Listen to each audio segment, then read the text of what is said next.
लंबी खींच सकती है। और इस वक्त दोस्तों अमेरिका इस कंडीशन में नहीं है कि उसके आर्मी के ताबूत अमेरिका में जाएं और अमेरिकन मीडिया के अंदर अमेरिकन गवर्नमेंट के खिलाफ एक प्रोटेस्ट ना बर्पा हो जाए। वहाँ के लोग इस बात को मानने के लिए तैयार नहीं है कि हम किसी दूसरे मुल्क में जाके, दूसरी कंट्री में जाके अपने लोगों को क्यों गंवाएं, अपनी आर्मी के जवानों को क्यों शहीद करवाएं,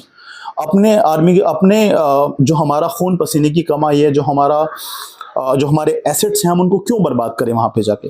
हमारे टैक्स के पैसे से कोई दूसरी कंट्री, हम क्यों वहाँ पे जाके लड़ाई करें। और ये बहुत बड़ा रीज़न था कि अमेरिका को अफगानिस्तान से वापस आना पड़ा बिना किसी ऑब्जेक्टिव को हासिल किए। अब 13 अप्रैल 2025 में जब इसराइल ने ईरान के दिल में हमला किया तो वो सिर्फ एक मिलिट्री मूव नहीं थी, बल्कि एक, आप उसको कह सकते हैं कि सरहदें लांघने वाला पैगाम था। इसराइल ये दिखाना चाहता था कि हम ईरान के अंदर घुस के जब चाहे तब अटैक कर सकते हैं। शायद इसराइल को ये बात नहीं पता थी कि जो पलटवार होगा वो बहुत ज़बरदस्त होने वाला है। शायद इसराइल ने यहाँ पे मिस कैलकुलेशन ये किया कि उसको लगा था कि ईरान शायद एक दो सिंबॉलिक अटैक करेगा और उसके बाद ईरान चुपचाप बैठ जाएगा, जैसे उसने पहले अक्सर किया था। लेकिन इस बार ईरान का जवाब तंजीमी, ईरान का जवाब बहुत ऑर्गेनाइज्ड, ईरान का जवाब इंतबा के साथ, पेशगी इंतबा के साथ और निशाना बंदी में बेमिसाल था। इसराइल अमेरिका दोनों को शौक लगा। उसने ताकत के साथ साथ एक इंटेलेक्ट भी देखा। उसने देखा कि ईरान स्ट्रैटेजिकली ना कमज़ोर है, ईरान के पास मिसाइल्स का जितना स्टोरेज है वो शायद उनकी इमेजिनेशन से ज़्यादा था। और आज दुनिया का सोचने का तरीका बदल गया।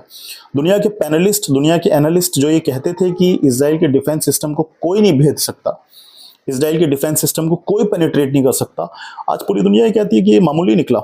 आज पूरी दुनिया कहती है कि अगर आप थोड़ा सा स्ट्रैटेजिकली दिमाग लगाएं और अगर आप रिसर्च एक्सपर्ट्स और एम्यूनिशन के एक्सपर्ट्स, आर्म्स एक्सपर्ट को अगर आप बैठा के पूछे तो वो आप आज की डेट में वो कम से कम यही कहेंगे कि it's not impossible to penetrate the Israeli defence system, even American defence system. आपसे 2 महीने पहले अगर आप उनसे ये बात पूछते तो वो शायद आपसे ये कह सकते थे कि नहीं, it is very very difficult, आपको बहुत एफर्ट्स लगाने पड़ेंगे, आपको शायद ये नेक्स्ट टू डिफ़िकल्ट चीज़ है, इम्पॉसिबल तो नहीं बट बहुत डिफ़िकल्ट है। आज की डेट में अगर आप उनको बैठा के ये बात पूछेंगे तो वो आपसे कहेंगे नहीं, it can be happen, it's not that impossible.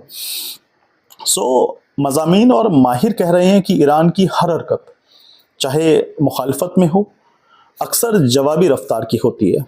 Israel के पास दुनिया के बेहतरीन असलाबंदी निज़ाम है, इसराइल के पास दुनिया के बेहतरीन ऑर्गेनाइज्ड वेपन्स हैं, उसके गैर